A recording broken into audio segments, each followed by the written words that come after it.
తెలంగాణలో మున్సిపల్ ఎన్నికలను సీఎం రేవంత్ రెడ్డి అత్యంత ప్రతిష్టాత్మకంగా తీసుకున్నారు. ఈ నేపథ్యంలో రాష్ట్ర వ్యాప్తంగా విస్తృతంగా పర్యటించేందుకు ఆయన సిద్ధమయ్యారు.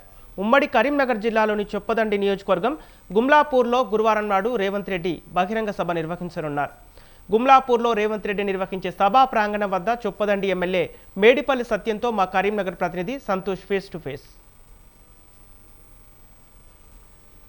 ఎన్నికల ప్రక్రియ అయితే కొనసాగుతుంది. అయితే దానికి సంబంధించి ముఖ్యమంత్రి రేవంత్ రెడ్డి దాన్ని ఎంతో ప్రతిష్టాత్మకంగా తీసుకున్నారు. ఈ నేపథ్యంలోనే తెలంగాణ రాష్ట్రంలో మున్సిపల్ ఎన్నికల్లో అయితే ఎక్కువ శాతం సీట్లను తీసుకొచ్చే విధంగా అయితే కృషి చేస్తున్నారు. ఈ నేపథ్యంలో అయితే తెలంగాణ రాష్ట్రంలో అనేక ప్రాంతాల్లో అయితే మున్సిపల్ ఎన్నికలకు సంబంధించి ప్రచారానికి స్వయంగా ముఖ్యమంత్రి రేవంత్ రెడ్డి అయితే బరిలోకి దిగనున్నారు. ఈ నేపథ్యంలో తెలంగాణ రాష్ట్రంలో అయితే ఉన్నటువంటి పలు ప్రాంతాల్లో ప్రచారాలు అయితే పాల్గొనున్నారు. అయితే మనం ప్రస్తుతం కరీంనగర్ జిల్లాలో ఉన్నటువంటి చొప్పదండి నియోజకవర్గంలో ఉన్నటువంటి ప్రచారం ప్రాంగణంలో అయితే ఉన్నాము. ఇక్కడ మనం చూసుకోవచ్చు, ప్రచార ప్రాంగణంలో అయితే అన్ని విధాలు అయితే కట్టుదిట్టమైన చర్యలు అయితే పోలీసులు చేపట్టారు. దానికోసం అయితే ఇక్కడ ముఖ్యమంత్రి రేవంత్ రెడ్డి ప్రసంగించడం కోసం అయితే ఒక స్టేజ్ను కూడా ఏర్పాటు చేయడం జరిగింది.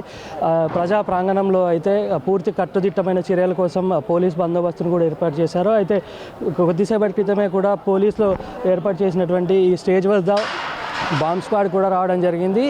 పోలీసులు కూడా పూర్తి స్థాయిలో అన్ని విధాల కట్టుదిట్టమైనటువంటి చర్యలు చేపడుతున్నారు. ఈ నేపథ్యంలో ఇక్కడ ఉన్నటువంటి చొప్పదండి కాన్స్టిట్యూన్సీకి సంబంధించిన ఎమ్మెల్యే మేడిపల్లి సత్యంతో పాటు పోలీసు అధికారులు కూడా ఉన్నారు. ఇక్కడ ప్రస్తుతం మనతో పాటు మాట్లాడేందుకైతే చొప్పదండి ఎమ్మెల్యే గారు అయితే మున్సిపాలిటీ పరిధిలో అయితే మున్సిపల్ ఎన్నికలకు సంబంధించి ఎట్లా ఉంది అసలు? 11వ తారీఖున జరుగుతున్న మున్సిపల్ ఎన్నికలకు చొప్పదండి మున్సిపాలిటీ అంతా దాదాపు వార్ వన్ సైడ్ అవుతుంది. 14 వార్డుల్లో మెజారిటీ స్థానాలు కాంగ్రెస్ వైపు గెలిచే అవకాశం కనబడుతుంది. ఎవరిని అడిగినా కూడా కాంగ్రెస్ ను గెలిపించుకుంటాం, ఎందుకంటే అధికారంలో పార్టీ, ఇక్కడ ఎమ్మెల్యే ఉన్నారు. ఏదైనా అభివృద్ధి జరగాలన్నా కాంగ్రెస్ పార్టీతోనే సాధ్యమని ఓటర్లంతా కూడా డిసైడ్ అయ్యారు. ఎప్పుడు ఎన్నిక పెట్టినా చొప్పదండిలో కాంగ్రెస్ పార్టీ జెండా వేస్తే మెజారిటీ స్థానాలు దాదాపు కైవసం చేస్తారు. స్వయంగా మున్సిపల్ ఎన్నికల్లో సీట్లు కైవసం చేసుకునేందుకైతే ముఖ్యమంత్రి గారే స్వయం బరిలోకి దిగుతున్నారు. దీని పట్ల ఇది 2వ స్థానంలో ముఖ్యమంత్రి చొప్పదండి నియోజకవర్గం వస్తున్నారు. దాన్ని మీరు ఎట్లా చూడొచ్చు? ముఖ్యమంత్రి గారు ఎన్నికల పర్పస్ రావట్లేదు, అభివృద్ధి సంక్షేమం. గత 2 సంవత్సరాల నుంచి ఈ రాష్ట్రంలో ఏం అభివృద్ధి చేసినాం, సంక్షేమ పథకాలు పైన రివ్యూ చేయడానికి ప్రతి ఉమ్మడి జిల్లాలో ఒక వేదికను ఏర్పాటు చేసుకొని ప్రజలకు వివరించడానికి వస్తుంది. మున్సిపల్ ఎన్నికల కోసం ఎక్కడ కూడా చెప్పట్లేదు. అభివృద్ధి సంక్షేమాన్ని ప్రజలకు వివరించడానికి, ప్రజల మద్దతును కోరడానికి ముఖ్యమంత్రి గారు ఇక్కడికి వస్తున్నారు. అంటే మనం చూసుకోవచ్చు, ఏమేమి అభివృద్ధి పనుల కోసం అయితే ఇక్కడ మనకు ప్రజలు చాలా ఆశలతో అయితే ఎదురు చూస్తున్నారు. ఏమేమి అభివృద్ధి పనులు మనకు చెప్పబోతున్నారు అసలు? ముఖ్యంగా చొప్పదండి నియోజకవర్గంలో 200 కోట్లతోటి ఇంటిగ్రేటెడ్ రెసిడెన్షియల్ స్కూల్ ఆల్రెడీ మేము ప్రారంభించుకున్నాం. ఇవరికి ప్రతిష్టాత్మకమైన డిగ్రీ కాలేజీకి రేపు ముఖ్యమంత్రి గారి చేతుల మీదుగా ఫౌండేషన్ వేస్తున్నారు. అదేవిధంగా అడ్వాన్స్డ్ ట్రైనింగ్ సెంటర్ కూడా రేపు ముఖ్యమంత్రి గారి చేతుల మీదుగా శంకుస్థాపన చేసుకోబోతున్నాం. అదేవిధంగా డ్వాక్రా సంఘాలకు సంబంధించి సోలార్ పంప్ సంబంధించి ఇక్కడ దత్తోజిపేటలో ఏర్పాటు చేస్తున్నాం.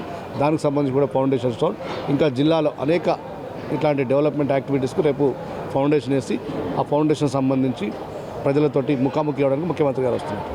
కొండగట్టు దేవాలయానికి సంబంధించి ఆల్రెడీ అభివృద్ధి పనులు అయితే జరుగుతున్నాయి. దానికి సంబంధించి ఇంకా మరిన్ని డెవలప్మెంట్స్ కోసం ముఖ్యమంత్రి గారు ఏం చేయబోతున్నారు అసలు? చొప్పదండి నియోజకవర్గంలో కొండగట్టు దేవస్థానంతో పాటు జేఎన్టీ యూనివర్సిటీ, అదేవిధంగా ఈ చొప్పదండి మండలంలో ఓటీల నిర్మాణం సంబంధించినటువంటి పురోగతిని సమీక్షించడానికి నారాయణపూర్ ప్రాజెక్ట్ నారాయణపూర్ సంబంధించి నిధులు అడగడానికి మేము అన్నీ కోరబోతున్నాం. రేపు ఈ నియోజకవర్గంలో దాదాపు ఇరిగేషన్ సంబంధించి అనేక ప్రతిపాదనలు రేపు ముఖ్యమంత్రి గారి ముందు ఉంచబోతున్నాం. దాంట్లో కొండగట్టు మెయిన్గా మాకు మాస్టర్ ప్లాన్ రూపొందించి కొండగట్టును అభివృద్ధి చేయాలని ఏకైక మెయిన్ ఎజెండాగా రేపు ఉండబోతుంది. Thank you.